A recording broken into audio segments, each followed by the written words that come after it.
Hello and welcome to another video, and today we are going to be looking at my top 5 Nintendo Switch games. So the Switch has been out for a number of years now. It's done fantastically well, as I'm sure you all know. Coming off the back of the failure that was the Wii U, the Switch has been a massive success. And along with its massive success, we have seen a lot of quality titles. So narrowing it down to 5 was a big task. Now, a few caveats to this. So first of all, I am only going to put one game from each game series in. So for example, the like of The Legend of Zelda, Breath of the Wild, or Tears of the Kingdom, I can only choose one of those great titles. And finally, just before I reveal the number 1 pick, I will look at some honourable mentions for the list as well. So without further ado, let's get this started. Coming in at number 5 is Metroid Dread. Metroid Dread shows that there's still a hunger for that 2D or 2.5D style Metroid game. It had a really nice graphical style, it was excellent gameplay, but the thing that I loved the most about this game was the atmosphere. So when you played it, you came across the enemies, and those were fantastic. The change in the musical tone, the fear that you have, it kind of reminded me of coming across some enemies at the start of Breath of the Wild, where you just didn't know what to do, you were frightened, you had to run for your life. And that's what was really great about this, because over the course of the game, you were able to feel more powerful. You started to come up with ways and strategies to beat the enemy. You had to work out each one as a little puzzle as to how you were going to get around that area and escape through to the other side. And of course, at the end, take out the enemy. The last thing I have to say on Metroid Dread would come down to the final boss. This thing kicked my ass all over the place. It was really difficult, but in a challenging and fun way, and eventually getting the best of it and beating it, learning the patterns. Oh, it was such a joy, and just getting to the end of that game was fantastic. So it really made you feel a sense of accomplishment because of the difficulty, and it was just a fantastic game. The 4th game is A Short Hike.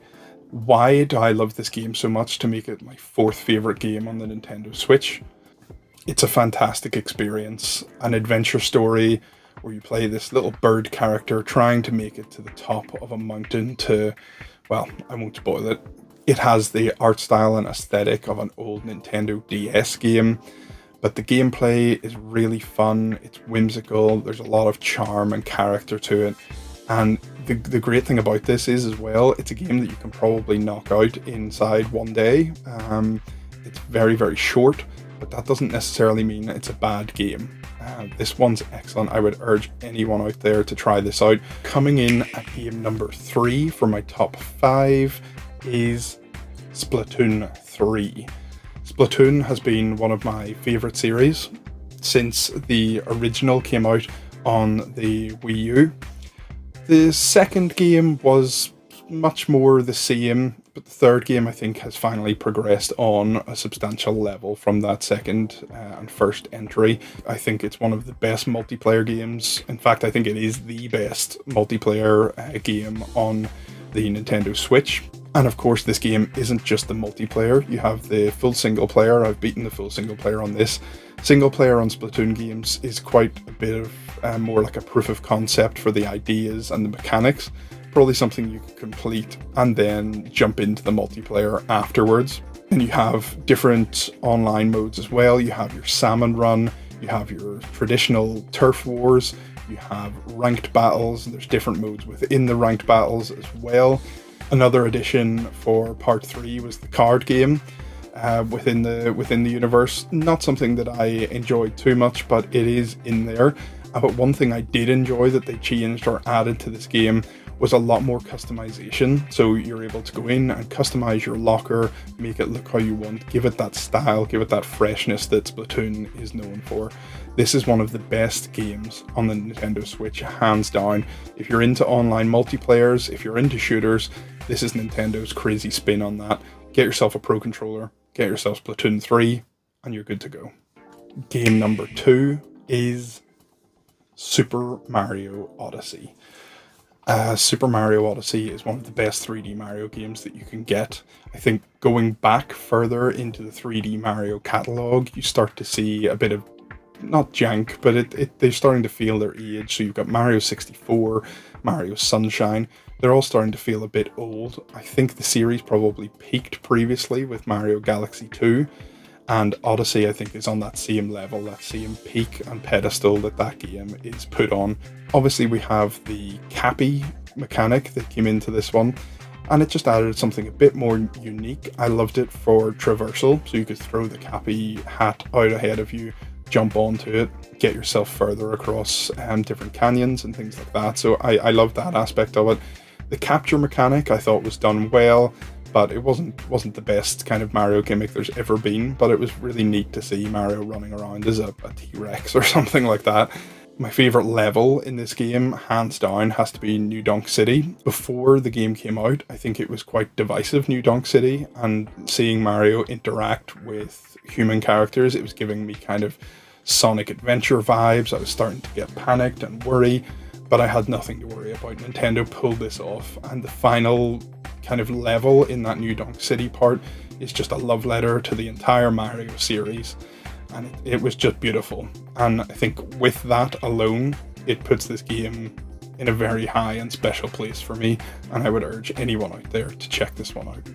Okay, so before we get on to number 1 of my top 5, it's time to look over some honourable mentions. I'll just touch on a few of these really quickly. So Mario Kart 8, I'd say it's probably the best Mario Kart game there has ever been.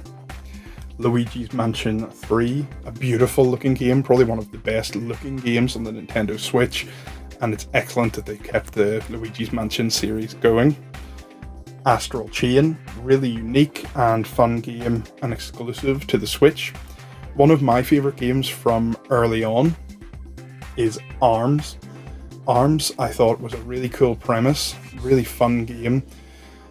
I think it was let down a bit by lacking in a bit of content. It hasn't been supported as much over time, and it was advertised a lot with motion control, but of course you can play it without the motion control as well. But I'd really love to see ARMS come back and get a sequel. Yes, it's not a 10 out of 10 top tier game, but I thought it was really solid what we got in the first one, and I'd love to see that series again. Okay, so that brings us on to my favourite Nintendo Switch game of all time. So this is the top game that has appeared on one of the best Nintendo consoles that there's ever been. And it is, of course, Balan Wonderland. Only joking. It is, of course, The Legend of Zelda, Tears of the Kingdom. As I said, I self-imposed rules into this, that I could only have one game from each series. It was a toss-up between Breath of the Wild and Tears of the Kingdom, and I'm going to go into my reasons as to why Tears of the Kingdom won out in the end. Well, I just think it's got more. The map is similar, but it's got more to do. Obviously, you've got the depths, you've got the sky world, but both games give you that sense of adventure, that sense of wonder, but there's simply more to adventure around and more to wander around in Tears of the Kingdom. I love the mechanic where you can meld everything together, so any kind of weapon or any item in the game, just being able to put anything together it's insane. It's insane, and I can see how the development of this took quite a while to be able to get that working in such a way that it doesn't completely break the game. Wandering around Hyrule has never been as fun as this, using your different items to craft some kind of ship or car or whatever you want to get around the world. You've still got your horses as well to get around, you've still got your glider, but just having that extra element of being able to build your own ships, your own planes, whatever it is that you want to do, it just added to the freedom that we already had from Breath of the Wild. This game's 10 out of 10. I'd say it's probably my favourite game of all time. And that finishes us up for our top 5 Nintendo Switch games. Let me know in the comments below. Obviously, this is my list. Let me know what your top 5 would be. Let me know if there's any games I missed out, or if you've played any of the ones that I liked and personally had on my list. Check out any of the other videos on the channel, like, subscribe, and I'll see you guys in the next one.